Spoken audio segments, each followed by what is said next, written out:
Hello friends, तो आज हम एक्सप्लेन करने वाले हैं अब तक की ट्रेंडिंग और बहुत ही शानदार मूवी केजीएफ चैप्टर 2, जिसे आईएमडीबी पर अब तक 9.7 की रेटिंग मिली है। तो चलिए आगे बढ़ते हैं हम हमारी मूवी की ओर। तो मूवी की स्टार्टिंग में हम आनंद को देखते हैं, जो कि केजीएफ 1 की पूरी स्टोरी सुना रहा था। और यहाँ पर हम देखते हैं कि आनंद को हार्ट अटैक आ चुका है और हॉस्पिटल में है, इसलिए उसे मिलने के लिए उसका बेटा विजेंद्र जाता है। अब तक की केजीएफ की कहानी आधी होने के कारण हर कोई ये कहानी को पूरी तरह से सुनना चाहता था, इसलिए एक जर्नलिस्ट के कहने पर विजेंद्र आगे की कहानी लोगों को सुनाने के लिए आनंद की ऑफिस में जाता है। और बहुत ढूंढने पर आखिर में वो स्टोरी उसे मिल जाती है। और फिर सीन शिफ्ट होता है पास्ट में, जहां पर रॉकी के गरुड़ा को मार डालने के बाद सब लोग रॉकी के सपोर्ट में आ गए थे और वो सब लोग गरुड़ा के आदमियों से फाइट करने लगते हैं। और फिर बहुत फाइट के बाद रॉकी केजीएफ जीत लेता है। फिर जब गरुड़ा के पार्टनर्स वहां पर आते हैं तो उन लोगों को ऐसा लगता है कि गरुड़ा का छोटा भाई विराट अपना राज्याभिषेक करवा रहा होगा। तभी वहां पर रॉकी आ जाता है। वो सबको बताता है कि उसने विराट को पहले ही मार दिया था और अब केजीएफ का नया मालिक रॉकी है। यह सुनकर वहां पर कमल बहुत ही उछल रहा था और वो रॉकी को मार डालने की धमकी देता है, इसलिए रॉकी उसे वहीं पर ही मार देता है, जिसकी वजह से सब लोग बिल्कुल शांत हो जाते हैं। रॉकी ने जबरदस्ती अपने साथ रीना को भी पकड़ कर रखा था और अब वो अपने साथ ही उसे रखने वाला था। वहां पर सब लोग रॉकी से बहुत ही डर रहे थे, इसलिए रीना के फादर भी कुछ नहीं बोल पाते हैं। फिर हम देखते हैं कि केजीएफ के लोगों के लिए सब कुछ धीरे धीरे सुधर रहा था। सब लोग रॉकी को अपना भगवान मानते थे। और फिर सीन शिफ्ट होता है और हम गरुड़ा के राइट हैंड वनराम को देखते हैं, जिसे रॉकी ने बांध कर रखा हुआ था। और वो कहता है कि अब केजीएफ का नया राजा मैं हूँ, इसलिए रॉकी वनराम को अपने साथ मिलकर काम करने के लिए बोलता है। इसके लिए वनराम पहले मना कर देता है, लेकिन जब बाद में रॉकी अपने दूसरे आदमियों के पास जाता है जिसे शूटिंग नहीं आती थी, इसलिए रॉकी वहां पर वनराम को बुलाता है और वनराम जबरदस्त निशाना लगाता है। और उसके बाद वो रॉकी के साथ काम करने के लिए तैयार हो जाता है और वो कहता है कि उसे और ज्यादा सिक्योरिटी बढ़ानी होगी और अब से वो सब लोगों को ट्रेनिंग भी देगा। फिर हम देखते हैं कि केजीएफ पार्ट 1 में रॉकी जब मेंटेनेंस रूम में गया था तब उसने देखा था कि वहां पर पूरे केजीएफ में सिर्फ एक नहीं बल्कि 9 माइंस है और उसमें से सिर्फ एक ही माइंस खोली गई थी और बाकी की 8 माइंस को अभी भी खोला नहीं गया था। ये लोग सिर्फ एक माइंस से ही अपना काम चलाते थे, क्योंकि सूर्यवर्धन नहीं चाहते थे कि इसके बारे में सबको पता चले, क्योंकि सबको ऐसा पता चलने पर केजीएफ पर और भी ज्यादा खतरा बढ़ सकता था। और जब ये सारी बात केजीएफ के पार्टनर्स को भी पता चलती है तो सारे के सारे शॉक हो जाते हैं। और फिर रॉकी सबको नहीं मारता है और उसके साथ अपने बिजनेस डील करता है, क्योंकि उसे भी पता था कि अगर वो सबको मार देगा तो वो किसी के साथ भी बिजनेस नहीं कर पाएगा। फिर वहां पर 8 माइंस थी, वहां पर सब लोग काम करने से डर रहे थे, इसलिए वहां पर रॉकी खुद आकर खुद माइंस के अंदर जाकर काम करने लगता है। यह देखकर सब लोग डरना छोड़कर अंदर जाकर काम करने लगते हैं। दूसरी ओर राजेंद्र प्रसाद और एंड्रू दोनों रॉकी की तरक्की से परेशान हो जाते हैं और वो किसी भी तरह रॉकी को रोकना चाहते थे। और रॉकी को रोकने का काम सिर्फ एक ही औरत कर सकती थी, जो थी रमिका सेन। वो एक बहुत ही स्ट्रॉन्ग पॉलिटिशियन थी और वो हर किसी पर अपना पावर बनाकर रखती थी। उस टाइम का पीएम नारायण नाम का एक पॉलिटिशियन था और राजेंद्र प्रसाद और एंड्रू चाहते थे कि नारायण को उसकी पोस्ट से हटाकर रमिका को वहां पर बिठाया जाए, क्योंकि अगर रमिका पीएम बन गई तो रॉकी बर्बाद हो जाएगा। और फिर वो लोग एक पॉलिटिकल टीम का वोटिंग करवाते हैं, जहां पर सब लोग नारायण के खिलाफ हो और वो लोग नारायण के खिलाफ वोट देंगे और नारायण को कैसे भी उसके पद से हटाकर रमिका को बिठाया जाएगा और इसी के साथ नारायण की सरकार भी गिर जाएगी। फिर दूसरी ओर हम देखते हैं कि रॉकी के पास अधीरा आ जाता है, जिसे गरुड़ा ने मरवाने की कोशिश की थी, लेकिन वो मरा नहीं था।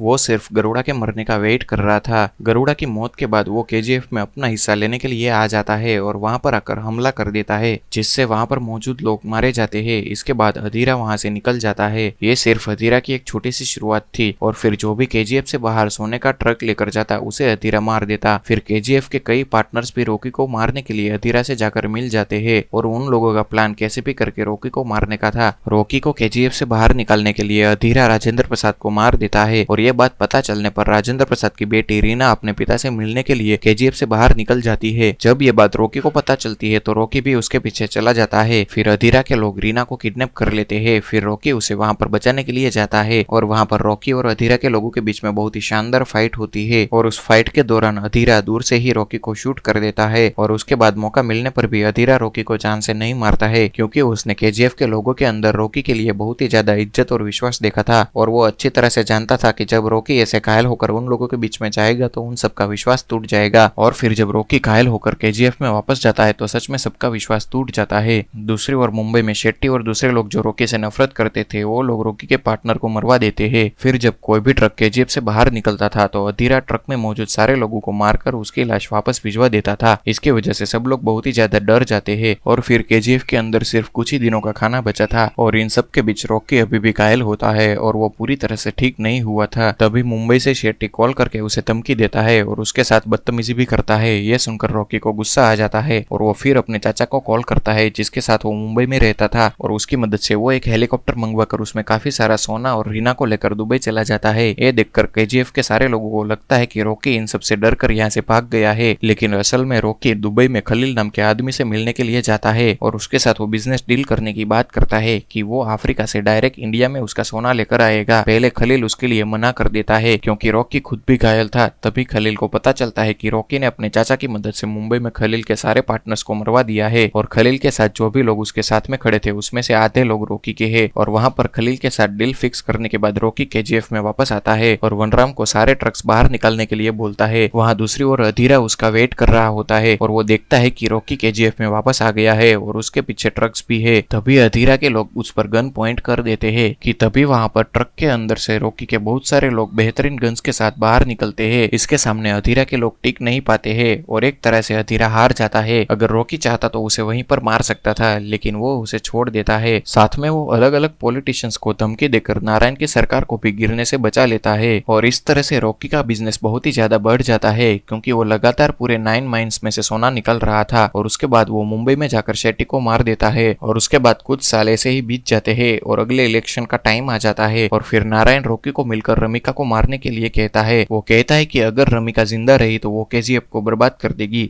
तभी रॉकी उसे कहता है कि मैं किसी औरत और बच्चे पर हाथ नहीं उठाता हूँ और अगर किसी औरत को गुस्सा आ रहा हो तो उसके ऊपर अटैक करने की बजाय उसके सामने हाथ छोड़ना बेहतर होगा। उसके बाद इलेक्शन का रिजल्ट आ जाता है और रमिका जीत जाती है। जीतने के बाद रमिका को बहुत सारे लोग केजीएफ और रॉकी की स्टोरी बताते हैं और फिर हमें पता चलता है कि रॉकी ने इतने सालों में केजीएफ का डेवलपमेंट बहुत ही हाई लेवल का कर दिया था। वो लोग जो केजीएफ में रहते थे उसके पास घर नहीं थे, लेकिन अब उसके पास बहुत अच्छे घर थे। उसके बावजूद भी रमिका अपने लोगों से ये कहती है कि चाहे पूरे इंडिया में रेड डाल दो, लेकिन रॉकी के खिलाफ कोई ना कोई सबूत लेकर आओ और उसे अरेस्ट करो। और उसके लिए वो एक स्पेशल टीम भी बनाती है। और दूसरी ओर हम केजीएफ में आनंद को देखते हैं जो कि केजीएफ 1 की पूरी स्टोरी सुना रहा था। तभी वो यंग था और चुपके से केजीएफ की फोटोज निकाल रहा था। उसे रॉकी के आदमी पकड़ लेते हैं और रॉकी के सामने लेकर जाते हैं क्योंकि वो एक नॉर्मल राइटर होने के साथ साथ बहुत ही बहादुर इंसान था। और फिर रॉकी उसे सामने से अपनी स्टोरी लिखने के लिए बोलता है और वो अपने बारे में सब कुछ सच उसे बताता है। और फिर नेक्स्ट सीन में हम देखते हैं कि पुलिस अलग अलग जगहों पर छापा मार रही होती है, लेकिन कहीं से भी उसे रॉकी के खिलाफ कुछ भी सबूत नहीं मिलता है। फिर उन लोगों को एक जगह से सिर्फ एक सोने का बिस्किट मिलता है जिसे वो पुलिस स्टेशन में जमा कर लेते हैं। और जब ये बात रॉकी को पता चलती है तो वो अपना सोने का बिस्किट लेने के लिए पुलिस स्टेशन पहुंच जाता है। और जब पुलिस स्टेशन में सब लोग को ये पता चलता है कि रॉकी अपना सोने का बिस्किट लेने के लिए आया है तो सब लोग डर जाते हैं क्योंकि रॉकी की शक्ल बहुत ही कम लोगों ने देखी थी और सब लोग सिर्फ उसके नाम से ही डरते थे। फिर रॉकी पुलिस स्टेशन में जाकर अपना सोने का बिस्किट लेकर बाहर निकलता है और बाहर निकलकर एक मशीन गन से पूरे पुलिस स्टेशन पर फायर कर देता है। और फिर हम देखते हैं कि फाइनली रमिका को रॉकी के खिलाफ एक सबूत मिल गया था और जिसके तौर पर वो रॉकी को गिरफ्तार करना चाहती थी। पर तभी वहां पर फूलों का बुके लेकर रॉकी उसे सामने से मिलने के लिए आ जाता है और साथ में वो एक फाइल भी लाता है। उस फाइल में रॉकी के खिलाफ बहुत सारे प्रूफ होते हैं और उस फाइल को रमिका को देकर वो कहता है कि चाहे तुम इसमें से कोई भी सबूत लेकर उसके खिलाफ केस बना सकती हो। रमिका वो फाइल लेने ही वाली थी तभी वहां पर रमिका के दूसरे सपोर्टर्स आ जाते हैं और वो लोग उसे ये बताते हैं कि असल में उनकी पार्टी के 200 पॉलिटिशियंस को रॉकी ही फंडिंग करता है। इसका मतलब कि अगर वो रॉकी के खिलाफ कोई भी एक्शन लेते हैं तो सबको पता चल जाएगा कि रमिका के पार्टी के लोग रॉकी के साथ मिले हुए हैं और उसकी पार्टी गिर जाएगी। फिर रमिका सिर्फ उसे धमकी देती है और उसके सिवा वो कुछ भी नहीं कर पाती है। फिर रॉकी वहां से निकल जाता है और वहां से निकलकर रॉकी सोने की सभी डिलीवरी को रोक देता है। और जब ये बात खलील को पता चलती है तो वो काफी गुस्सा हो जाता है क्योंकि रॉकी अपनी मनमानी कर रहा था। रॉकी के कई पार्टनर भी रॉकी से परेशान होकर अधीरा की हेल्प मांगते हैं और फिर खलील भी अधीरा के सपोर्ट में होता है। अब तक अधीरा ने केजीएफ के अलग अलग लोगों से इंफॉर्मेशन निकालकर केजीएफ का एक मैप बनाया था। उसमें से उसे पता चलता है कि केजीएफ के अंदर जाने के 2 रास्ते हैं, लेकिन उन दोनों रास्तों पर बहुत ही ज्यादा सिक्योरिटी होती है जिसकी वजह से केजीएफ में जाना नामुमकिन था और उसे केजीएफ के अंदर जाने के लिए किसी माइन के जरिए ही जाना होगा और उस माइन के बारे में उसे किसी और से पता करना पड़ेगा। और ये काम एंड्रू कर देता है क्योंकि अगर एंड्रू ने ऐसा नहीं किया तो अधीरा उसे मार देगा। और फिर हम देखते हैं कि रॉकी अपनी माँ की बॉडी जो कि बहुत सालों पहले किसी जगह पर दफन की गई थी वहां से निकलकर उसकी अच्छी समाधि बनवा देता है और उसकी साफ सफाई करने के लिए उसके नशेड़ी पिता को रख देता है। उसके नशेड़ी पिता जो अभी भी जिंदा थे, उसने कभी भी अपनी बीवी और बच्चे का ख्याल नहीं रखा था, इसलिए उसे अपनी पूरी जिंदगी उनकी वाइफ की समाधि की साफ सफाई में ही निकालनी पड़ेगी। और फिर ये सब कुछ देखकर फाइनली रीना रॉकी से बहुत इंप्रेस हो जाती है और उन दोनों की शादी हो जाती है। दूसरी ओर अधीरा को भी ये पता चल जाता है कि उसे एग्जैक्टली कहां पर खुदाई करके केजीएफ में एंटर होना है। उसे केजीएफ के अंदर जाने के लिए 3 नंबर की माइंस से ही गुजरना पड़ेगा। यह जानकारी जानकारी मिलते ही अधीरा वहाँ पर खुदाई शुरू करवा देता है और फिर जब रीना को पता चलता है कि वो प्रेग्नेंट है तब ये बात वो केजीएफ में खड़े रॉकी को बताने जाती है। तभी अधीरा के लोग पीछे से उस पर अटैक कर देते हैं और उनमें से एक गोली रीना को लग जाती है और वो मर जाती है।